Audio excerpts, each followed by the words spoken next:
Queridos hermanos, decíamos ayer que la misión es un tiempo particular de gracia. Si bien Dios nos llama en todos los momentos de nuestra vida, hay tiempos fuertes en los cuales su llamado se hace más intenso. Estos días de la misión son una gracia particular, a través de la presencia de estos jóvenes cuya sotana es el distintivo de su entrega a Cristo. La palabra de Cristo llega hasta los últimos rincones de esta ciudad de General Alvear. Llega, como decíamos, a los que están cerca y también a aquellos que están alejados. Y la gracia de Dios quiere llegar a ambos.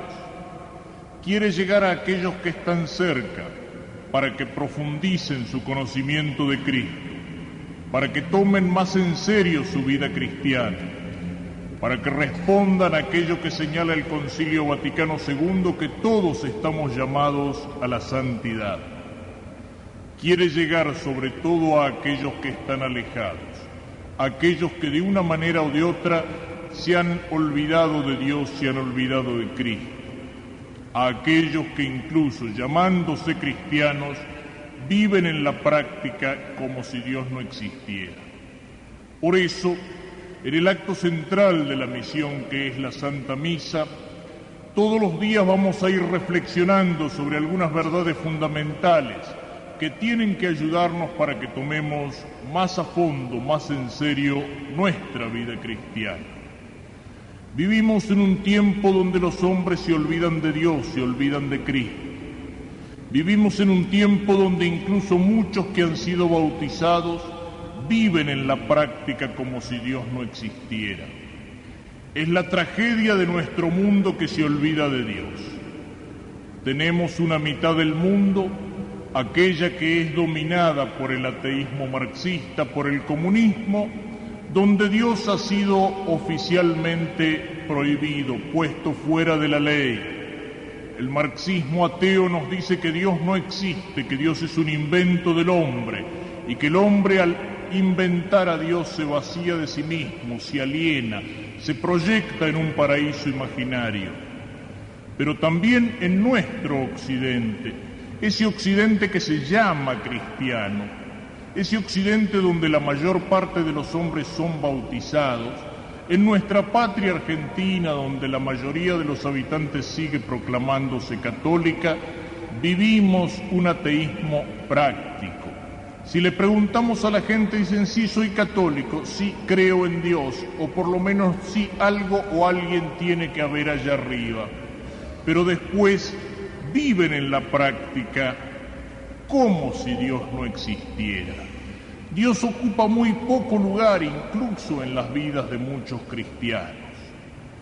Por eso suelo empezar en estas predicaciones por este tema, por este llamado a tomar en serio nuestra vida cristiana, a que Dios ocupe en nuestra vida un lugar y que ocupe un lugar importante. Los hombres suelen acordarse de Dios en algunas circunstancias de la vida. Se acuerdan de Dios cuando lo necesitan, en los momentos difíciles, en los momentos de prueba o de sufrimiento extremo. Y está bien, Dios es un Padre que nos ama y está bien pedirle a ese Padre ayuda en los momentos de dificultad. Pero la macana es que son muchos los que se acuerdan de Dios solamente en esos momentos. El preso en la cárcel se acuerda de Dios. Recuerdo haber visitado un calabozo para incomunicados, lo que le llaman la Leonera, los sótanos de los tribunales de Buenos Aires, y por curiosidad ponerme a leer lo que estaba escrito en las paredes. Y esos hombres duros, delincuentes, cuando se encontraban allí incomunicados durante algunos días, se acordaban de Dios y estaban llenas las paredes de inscripciones que rogaban a Dios o que le pedían perdón. El enfermo en el hospital se acuerda de Dios, sobre todo cuando se las tiene que ver cara a cara con la muerte. En ese momento se acabaron los duros.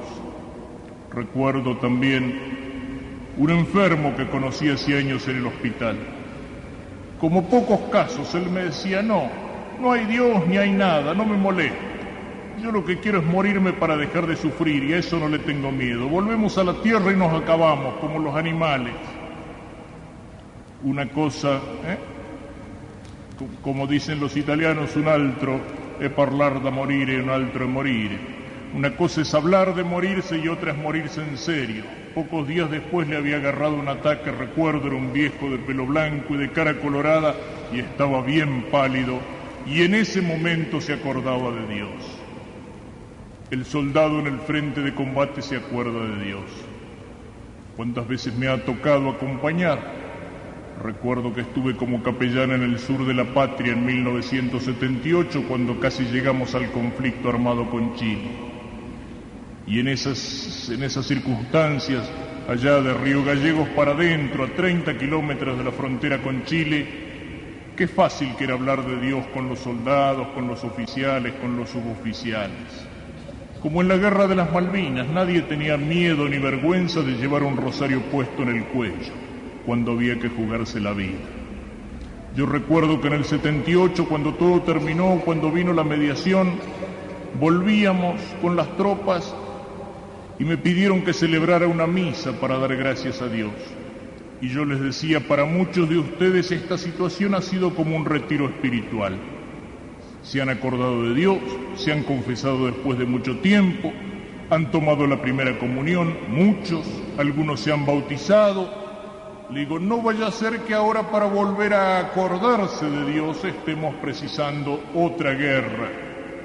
Está bien acordarse de Dios en esos momentos, pero para muchos es el único momento en el cual Dios existe. Y a lo mejor cuando pasó el peligro o la necesidad, ni siquiera se acuerdan de darle las gracias.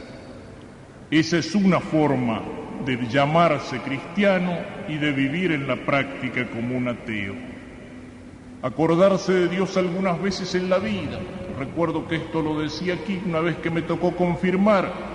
¿Cuántos son los que dicen que son cristianos y católicos, pero en la práctica pisan la iglesia 4 veces en su vida?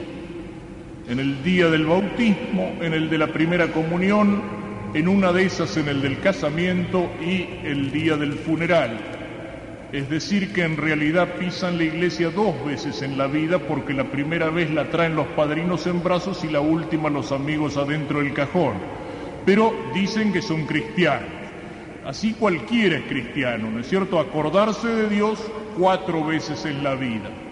Y luego la otra actitud.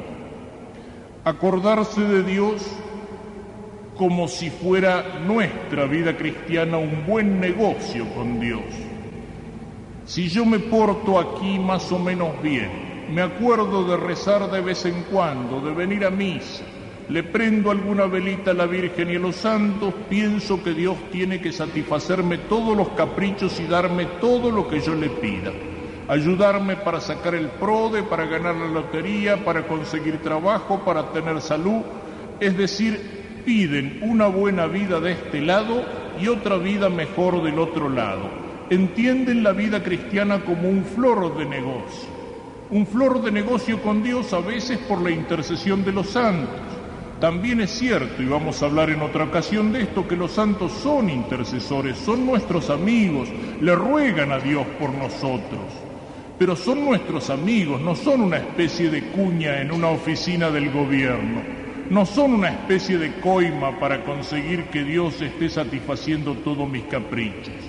Y cuando uno mira las cosas de esa manera, ¿de qué manera se mezcla esto con la superstición? Esas cadenas de oraciones infalibles. Si usted reza esta oración durante tantos días y hace una copia y se la manda a los amigos, usted se va a sacar la lotería, le van a regalar un auto, va a conseguir un trabajo mejor, y si usted no lo hace se le va a caer el techo de la casa arriba de la cabeza y todo el granizo en la viña de su finca, y aparte de eso lo van a echar del trabajo y en una de esas se muere. Esas oraciones que aparecen como acción de gracias en los diarios. Si usted reza esta oración tantas veces, aunque no tenga fe, usted va a conseguir infaliblemente cualquier cosa. O hay una oración para el Espíritu Santo que dice, infaliblemente el que reza esta oración va a conseguir la gracia que pide. Es decir, eso no es fe, eso es superstición. Eso es querer poner a Dios a mi servicio, poner a Dios para que Dios sirva a mi capricho, entender la vida cristiana como un buen negocio con Dios. Yo te doy, pero vos me tenés que dar. Esa es otra forma de llamarse cristiano y en la práctica ser un perfecto pagano.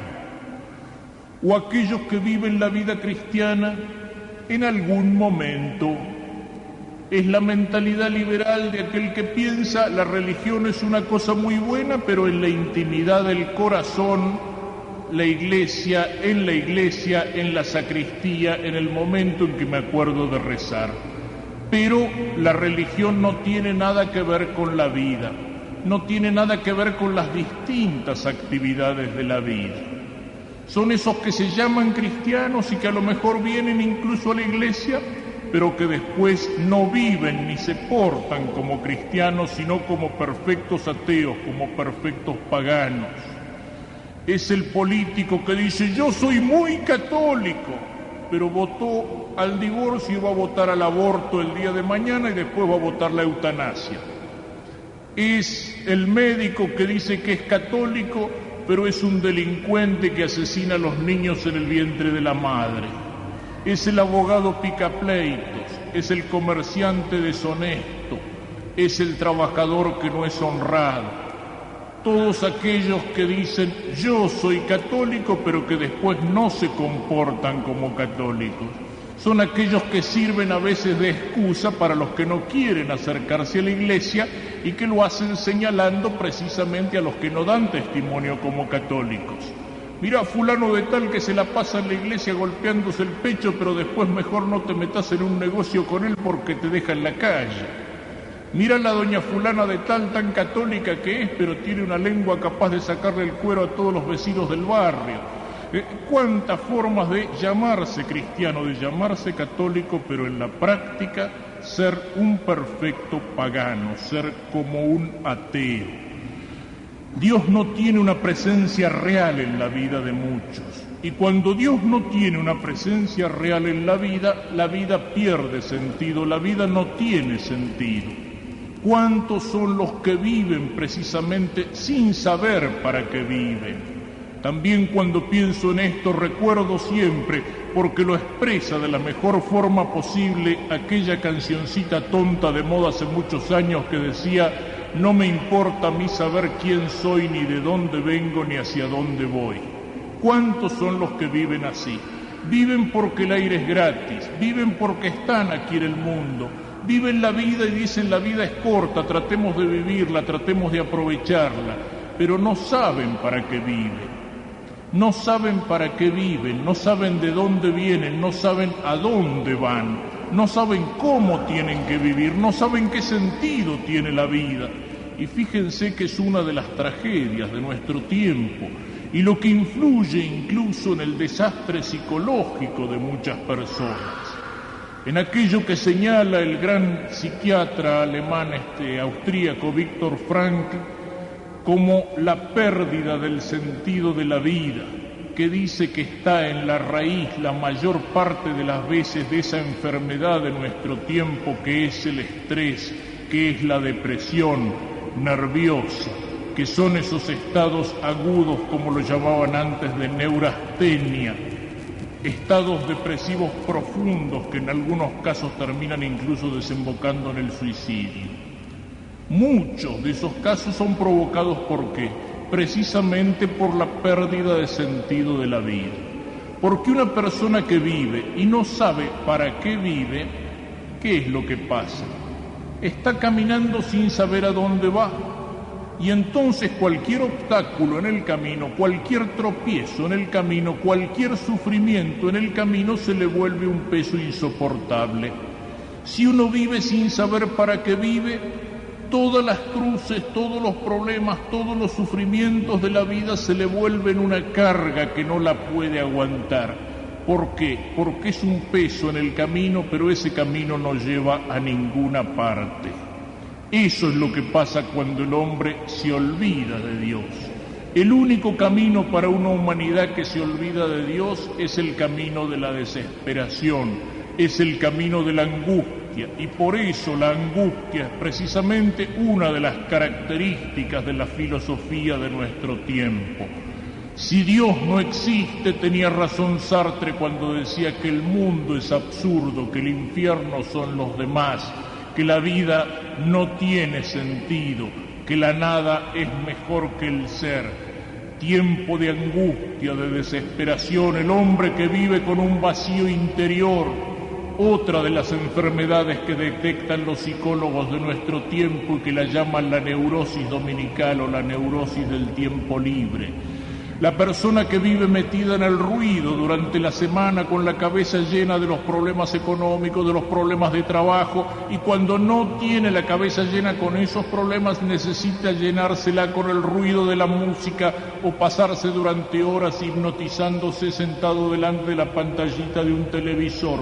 Pero cuando se encuentra un día en el cual no tiene nada que hacer y no tiene más remedio que afrontar un momento de silencio y pensar un poquitito, donde uno se encuentra a solas con uno mismo y a solas con Dios, se angustian y se desesperan porque no saben qué hacer con el silencio, porque necesitan el ruido que no los deja pensar, porque su vida no tiene sentido y esos momentos de silencio los llenan de angustia. Me lo contaba en Buenos Aires una persona que trabaja en esa asistencia al suicida, que trabaja con un número telefónico, y me decía, los domingos aumenta extraordinariamente el número de llamadas, y sobre todo en las fiestas de fin de año. La soledad del hombre en la gran ciudad, la soledad que se une al vacío interior, a una vida sin fe, a una vida sin sentido. Es una de las características de este tiempo sin Dios.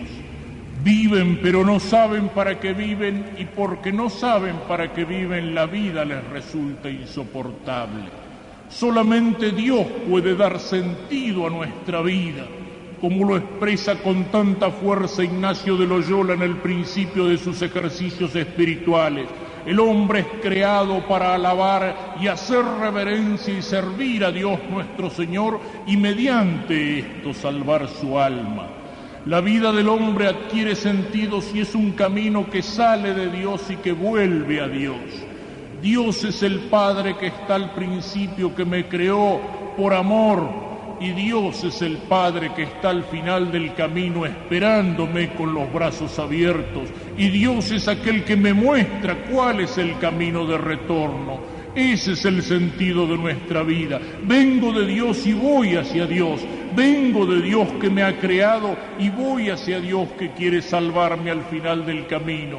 Ese es el camino que nos ilumina el Evangelio, ese es el camino de la vida cristiana, ese es el camino de la santidad. Si el hombre se sale de ese camino, no hay más que desesperación, no hay más que angustia, no hay más que oscuridad, no hay más que mentira. Pero entonces Dios es alguien muy importante. Dios no es solamente una cuña para resolver algunos problemas en la vida. Dios no es solamente un tipo del que tengo que acordarme cuando me encuentro ahorcado.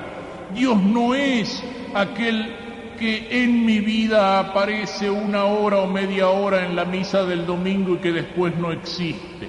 Dios tiene que tener una presencia en toda mi vida, porque toda mi vida es un camino hacia Dios. Toda mi vida es un camino hacia Dios. Dios es el que da sentido a toda mi vida. Dios tiene que estar presente no solamente en algún momento que me acuerdo de Él para rezar, sino en toda mi vida. Cristianos y católicos aquí adentro en la iglesia, sí, por supuesto. Aquí venimos a meditar, a rezar, a escuchar la palabra, a alimentarnos con el cuerpo de Cristo. Pero después ese catolicismo tiene que acompañarnos afuera, tiene que penetrar todos los momentos de mi vida. Dios tiene que estar presente en la familia del cristiano, y estar presente no significa solamente tener un crucifijo arriba del tálamo nupcial o una habitación donde tengo los retratos de los santos. Que Dios esté presente en la familia quiere decir que esa familia crezca como una familia cristiana, y que los padres cumplan para con sus hijos sus deberes cristianos, y que los hijos aprendan y crezcan como cristianos con la palabra y el ejemplo de los padres. Que Dios y que Cristo estén presentes en una familia significa que se traten de cumplir, aunque cuesten, las promesas que los novios se hicieron delante del altar en el día del matrimonio. Significa el amor, la paciencia, el perdón, la fidelidad. ¿Cuántas cosas significa que Dios esté presente en medio de una familia? No es solo una imagen, una figurita, algún momento en la vida de esa familia. Que esté presente en el trabajo. El trabajo es una actividad que cuando se ofrece a Dios adquiere un sentido distinto y tiene valor de eternidad, pero que Dios esté presente en el trabajo, en los negocios, en la profesión, eso significa que esas cosas tienen que caminar como Dios manda. Dios no está presente donde hay injusticia, Dios no está presente donde hay haraganería, Dios no está presente donde hay coima, Dios no está presente donde hay fraude y falsificación en los productos, Dios no está presente donde no se cumplen los juramentos y los compromisos y la ética profesional. Que Cristo penetre todo el trabajo significa eso, un trabajo hecho por amor de Dios y hecho como Dios manda. Entonces adquiere sentido y uno en el trabajo está creciendo hacia Dios y está creciendo hacia el cielo. Que Dios esté presente en la educación. Dios está ausente en la escuela argentina, Dios está ausente en nuestra universidad. Por eso nuestra universidad fabricó guerrilleros y por eso nuestros niños crecen con una enseñanza enciclopédica donde les meten adentro de la cabeza conocimientos, informes acerca de un montón de cosas como si fuera una especie de diccionario, pero no aprenden lo más importante, aquello que decía el viejo catecismo: la ciencia más acabada es que el hombre bien acabe, porque al fin de la jornada aquel que se salva sabe y el que no sabe nada.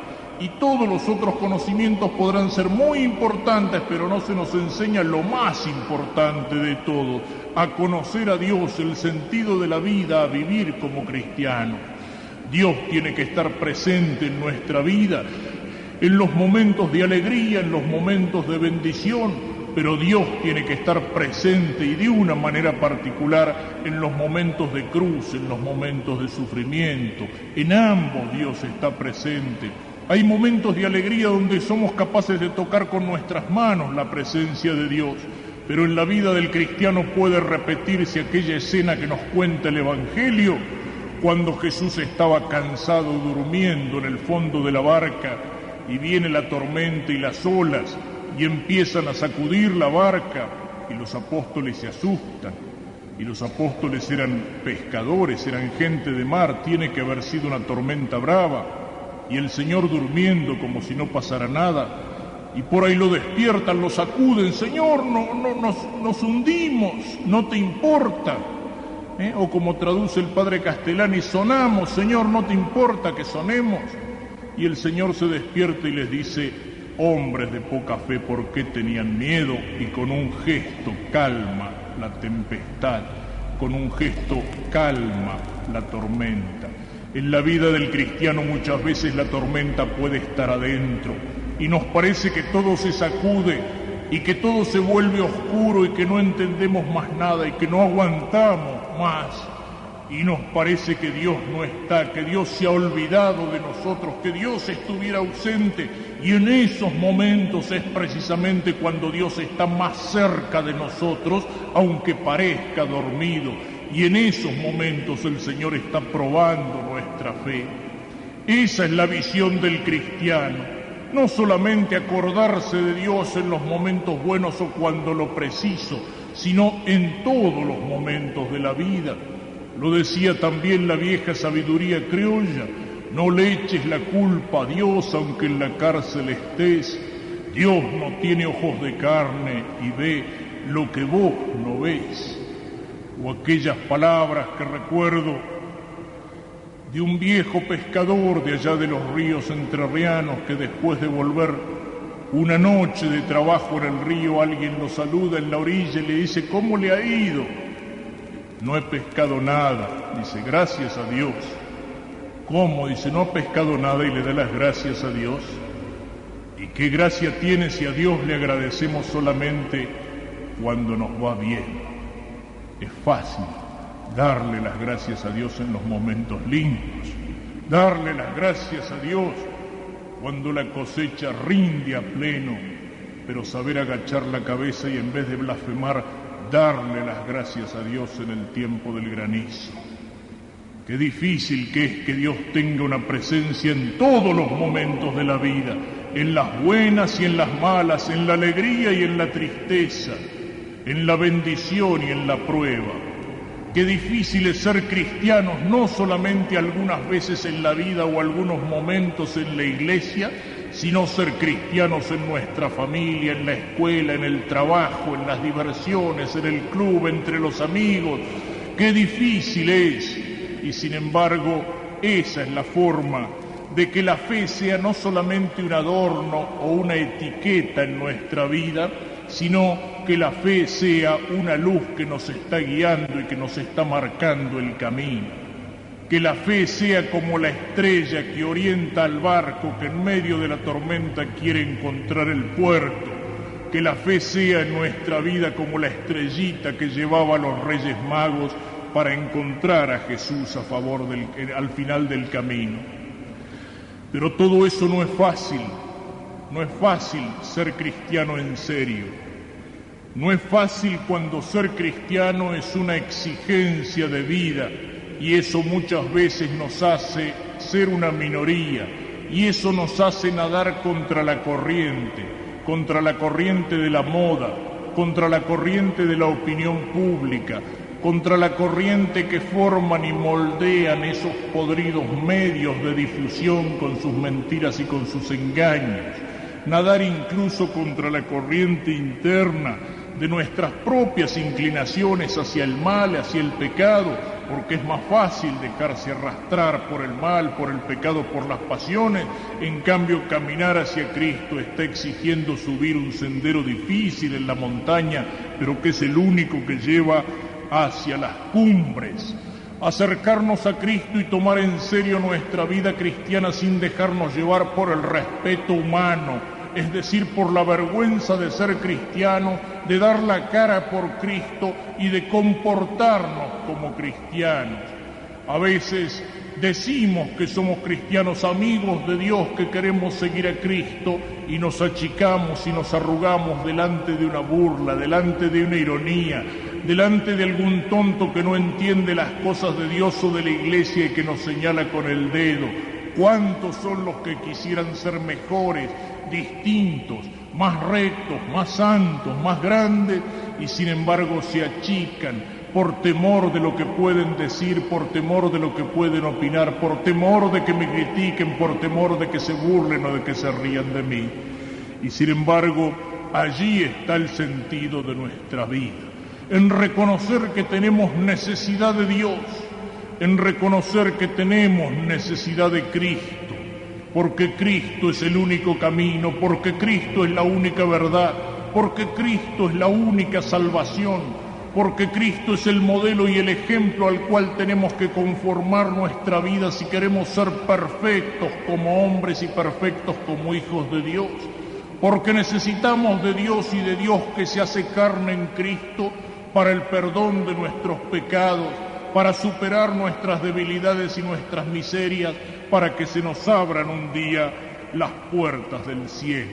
Necesidad de su perdón, necesidad de su gracia, para que esta vida que comenzamos cuando Dios nos creó para Él, por misericordia, se transforme no en un camino hacia la nada, hacia la perdición, hacia la condenación, sino un camino hacia la plenitud, hacia la vida eterna, hacia el encuentro con el Señor.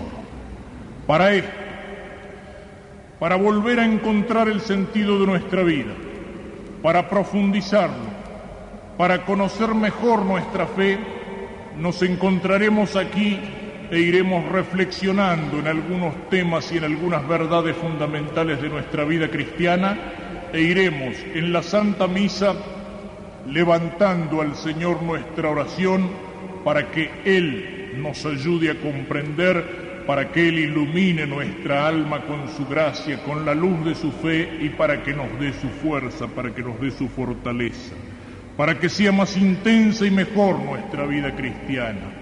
Es un tiempo de gracia. Lo decíamos al principio y lo repito al final.